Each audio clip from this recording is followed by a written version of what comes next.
நாம் ரொம்பவே சுவையான ஒரு மட்டன் பிரியாணி ரெசிபி தாங்க பார்க்க போகிறோம்.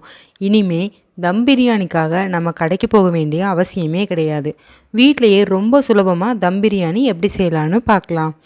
அதுக்கு நான் ஒரு பெரிய பாத்திரம் எடுத்திருக்கேன். அதில் தேவையான அளவு எண்ணெய் விட்டுக்கலாம். எண்ணெய் நல்லா காஞ்சி வந்ததுக்கப்புறம் 2 பட்டை 2 பிரியாணி இலையை ஆட் பண்ணிக்கோங்க. எண்ணெய் நல்லா காஞ்சி வந்ததுக்கப்புறம் 1 டேபிள் ஸ்பூன் அளவுக்கு சோம்பு சேர்த்துக்கோங்க. அதுக்கப்புறம் தேவையான அளவு கருவேப்பிலை ஆட் பண்ணிக்கோங்க. 2 பெரிய வெங்காயம் நறுக்குனதை இதோட நம்ம ஆட் பண்ணிக்கலாம். உப்பு தேவையான அளவு போட்டுக்கோங்க. அதுக்கப்புறமா 10 சின்ன வெங்காயத்தை இதில் நான் ஆட் பண்ணியிருக்கேன். இதை நல்லா பொன்னிறமாக வர்ற வரைக்கும் நல்லா வதக்கி எடுத்துக்கோங்க. நல்லா வதங்கினதுக்கப்புறம் நாம் இது கூட 4 ஸ்பூன் அளவுக்கு இஞ்சி பூண்டு பேஸ்ட் ஆட் பண்ணிக்கலாம். இஞ்சி பூண்டு பேஸ்ட்டு செரிமானத்துக்கு ரொம்ப நல்லது.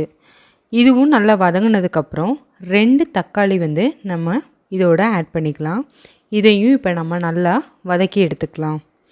வதக்கினதுக்கப்புறம் 3/4 கிலோ அளவுக்கு நான் மட்டன் ஏற்கனவே வேக வச்சு எடுத்திருந்தேன். அந்த மட்டனை இதோட ஆட் பண்ணிக்கலாம். இதை நல்லா ஆட் பண்ணதுக்கப்புறம் நாம் அடுப்பை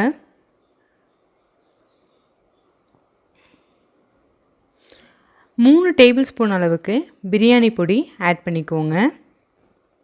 அதுக்கப்புறம் 100 ml தயிர் ஆட் பண்ணிக்கோங்க. 1 கைப்பிடி அளவுக்கு புதினாவும் மல்லித்தலையும் சேர்த்து ஆட் பண்ணிக்கோங்க. இதை நல்லா வதக்கி விடுங்க. நல்லா வெந்து வந்ததுக்கப்புறம் 3 டம்ளர் அரிசிக்கு 6 டம்ளர் நான் தண்ணி ஊற்றியிருக்கேன். அடுப்பை லோ ஃப்ளேமில் வச்சுக்கோங்க. நல்லா கொதிஞ்சு வந்ததுக்கப்புறம் இப்போ நம்ம 3 கப் அளவுக்கு அரிசி ஆட் பண்ணிக்கலாம். இதை நல்லா ஒரு பாத்திரத்தை மூடி போட்டு மூடி வச்சுருங்க. 5 நிமிஷம் மட்டும் இது மீடியம் ஃப்ளேமில் இருக்கட்டும். அதுக்கப்புறம் தண்ணி நல்லா வற்றினதுக்கப்புறம் நம்ம அடுப்பை ஆஃப் பண்ணிவிட்டு திருப்பி இதை ஒரு மூடி போட்டு மூடிடலாம். இப்போ ஒரு பாத்திரத்தில் தண்ணி நிறையா ஃபில் பண்ணி அதை இந்த பாத்திரத்து மேலே வச்சிடலாம்.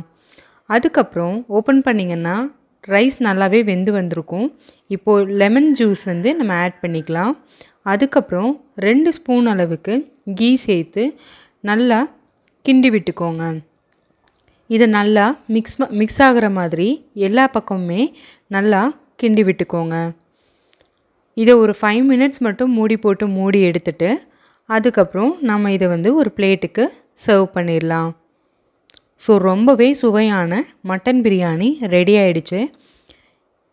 இந்த மட்டன் பிரியாணியோட ரெசிபி உங்களுக்கு பிடிச்சிருந்தது அப்படின்னா நம்ம சேனலை லைக் பண்ணுங்கள், ஷேர் பண்ணுங்கள், கமெண்ட் பண்ணுங்கள் அண்ட் மறக்காமல் சப்ஸ்கிரைப் பண்ணுங்கள். அப்படியே கீழே இருக்கக்கூடிய பெல் பட்டனையும் கிளிக் பண்ணிக்கோங்க.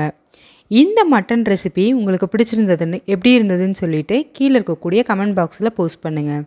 தேங்க்யூ. genreview.online வெப்சைட்டில் உங்களுக்கு தேவையான ப்ராடக்ட்டை பற்றின கம்ப்ளீட் டீட்டெயில் அங்கே கொடுத்துருப்பாங்க. தேவைப்படுறவங்க செக் பண்ணிக்கோங்க. கீழே பயோவில் லிங்க் கொடுக்குறேன்.